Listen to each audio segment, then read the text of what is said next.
Assalamualaikum warahmatullahi wabarakatuh. Perkenalkan, nama saya Ana Fauzia, NIM 21644, Program Pendidikan Bahasa Indonesia ST Universitas PGRI Jombang. Pada kesempatan ini saya akan sedikit membacakan dari hasil yang sudah saya lakukan, yaitu mengkritik suatu karya sastra yang mana itu berada di tahun 2024. Pada kesempatan ini saya mengkritik kritik sastra, yaitu Sajak Nimade Purnamasari, yang mana itu tentang judulnya Bong Suwung, pada koran Jawa Pos Sabtu 5 Mei 2024. Oke. Bong Suwung ini merupakan sebuah karya Nimade Purnamasari yang berbentuk sajak, dan sajak ini memiliki aliran naturalisme. Aliran naturalisme ini merupakan aliran yang mementingkan pengungkapan secara terus terang tanpa memperdulikan baik buruk dan akibat negatif dari karya tersebut. Bisa dikatakan juga dalam karya sastra ini pengarang dengan tenang menulis tentang suatu kawasan yang dikenal dengan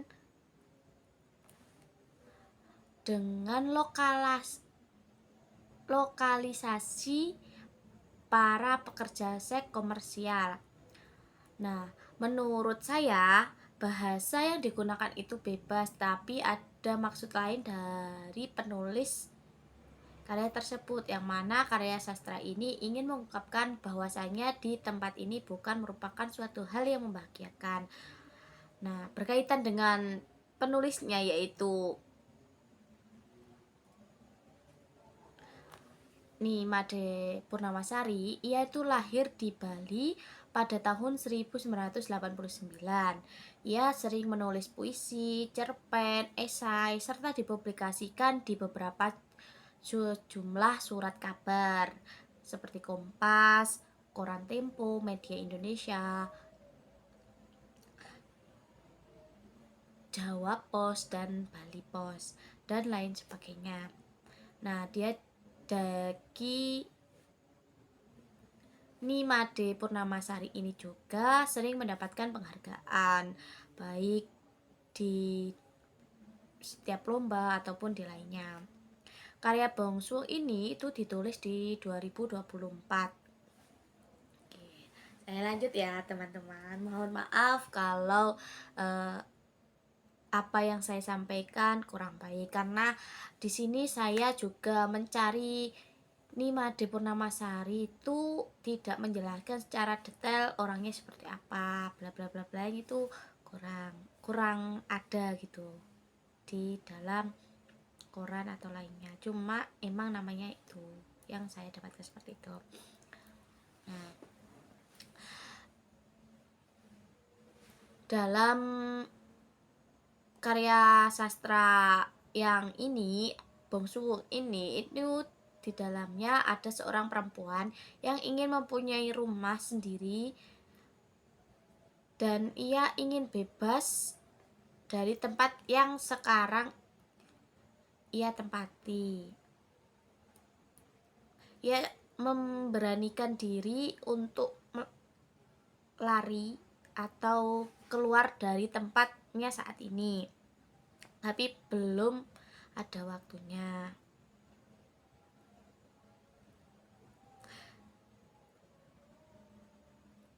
Oke. Di sini tuh puisi diterbitkan pada tanggal 5 Mei 2024 dengan judul Bong Suwung. Dari kata suwung ini kita tahu dan kita lihat bahwasanya suwung ini itu bisa diartikan di bahasa Jawa atau lainnya itu suwung itu sepi gitu ya. Tetapi kalau kita cari lagi di Google ataupun di media sosial, Bong Suwung ini itu bisa dikatakan nama sebuah kampung yang sangat tersembunyi, dan emang banyak orang yang tidak tahu bahwasanya Di situ itu hanya memiliki akses jalan yang sangat sempit dan hanya bisa dilalui satu motor, atau bisa dikatakan kayak satapak gitu, bisa motor aja. Dan Bongsuwong ini itu ternyata berada di sepanjang rel kereta api di sebelah barat stasiun Yogyakarta. Nah, 5D ini ternyata menceritakan tentang situasi yang ada di sepanjang rel yang ada di stasiun Yogyakarta.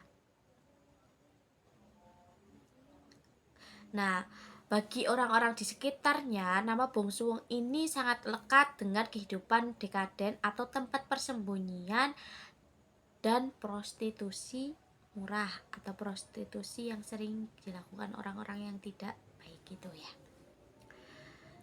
Nah, orang-orang yang di situ itu dengan mimpi ingin mencari uang, tetapi nasib mereka kalau sudah datang ke situ itu bisa membuat mereka itu sulit untuk keluar. Dan mayoritas warga Bongsuwong itu berpencarian sebagai pemulung. Di sekitarnya itu banyak sekali tumpukan-tumpukan kardus bekas dan plastik menjadi pandangan yang sering dilihat di sana. Nah, ini untuk bait yang pertama dari puisi Bongsuwong. Ya, tadi lupa bahwasanya ini itu berkaitan dengan puisi ya. Telah berlalu sekian jam, sajak kardus dikemas, tumpukan buku, helai pakaian diturunkan, urung ditata. Dari bait ini itu bisa dikatakan bahwasanya penulis menampilkan sebuah permulaan sebuah cerita yang mana menggambarkan seorang yang ingin melakukan suatu perjalanan hidup yang sekarang menjadi kehidupan yang ingin ia capai. Dari penulis ingin menceritakan bahwasanya ada seorang yang ingin melanjutkan kehidupannya untuk mencapai tujuan yang lebih baik gitu. Untuk puisi yang bait kedua, di mana semua kekuatan ini, keberanian pergi dan tak lagi kembali. Nah, pada bait ini itu kemungkinan menyatakan bahwa ada sebuah kebingungan atau belum sepenuhnya ia akan pergi. Dia mau pergi atau tidak itu dia masih ragu. Karena takut jika dia udah mau pergi dan takutnya tidak bisa kembali dengan kebahagiaan yang ia harapkan. Untuk bait yang ketiga, ku tatap diriku yang kanakan, pantulan waktu di cermin tak mengubahku abadi. Bersendu meninggalkan rumah demi rumah, bukan punya kita, pucuk ibu dalam pelukan. Kenapa bertahun-tahun menuakan usia, menatap jika dia tak bakal dimiliki. Nah, pada bait ini bisa dikritik bahwasanya ada seorang anak yang terasa bahwa waktu itu tidak bisa kembali. Dia mengingat bahwasanya dia sudah melakukan perjalanan yang sangat panjang dan dia harus menetap pada saat ini.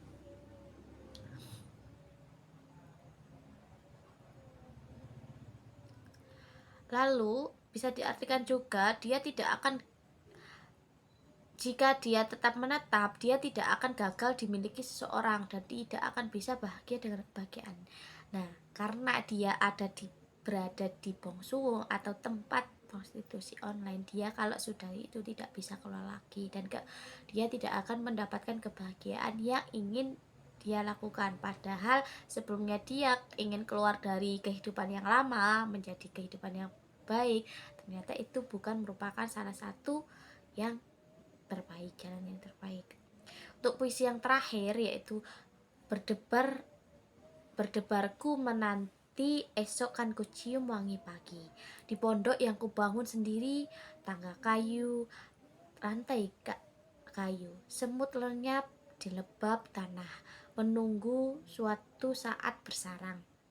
Di liang yang mana seperti aku berbaring ranjang ini, kelak ku tabur debu itu, atap atap ingatan yang merapuh. Nah, pada saat di bait terakhir ini, jika dikritik lebih dalam bisa mengandung sebuah penjabaran dari cerita atau kehidupan sehari-hari seorang mucikari atau pekerja seks, yang mana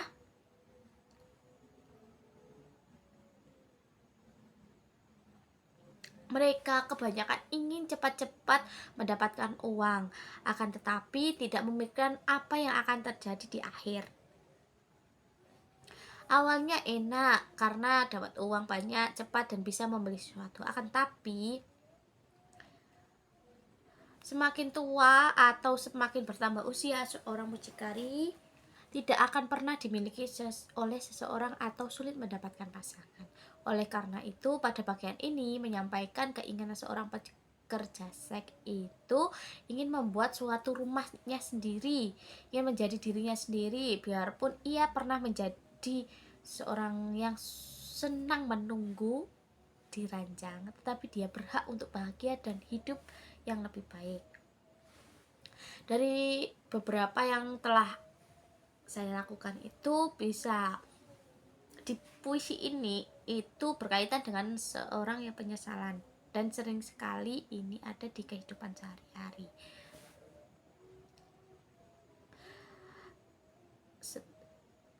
Lalu dari karya sastra ini kalau saya kritik ya, menurut saya kita itu tidak boleh melihat ke atas selalu, tetapi kita harus melihat apa yang ada di bawah kita. Biarpun kehidupan kita seperti ini atau kurang dalam segi ekonomi, kita harus tetap berusaha tanpa harus kita merasa bahwa Tuhan itu tidak adil. Kita juga tidak boleh selalu melihat ke atas. Kita harus mensyukuri apa yang sudah kita dapat, dimanapun kita berada dan bagaimanapun keadaan yang kita alami. Kita juga jangan pernah menjadi orang yang hanya dimanfaatkan untuk hal yang berkaitan dengan hawa nafsu. Jangan pernah juga kita jual harga diri kita dengan apapun yang kita mungkin suatu saat nanti itu sangat berharga buat kita. Mungkin itu aja yang bisa saya sampaikan. Apabila ada kesalahan, saya mohon maaf yang seikhlas-ikhlasnya, karena ini hanya sebuah kritik. Saya mengkritik mungkin karena bukan deadline ya, karena ya kita harus berusaha. Mohon maaf Pak Banu apabila saya ada kesalahan dalam mengkritik karya sastra ini. Sekian dari saya. Wassalamualaikum warahmatullahi wabarakatuh.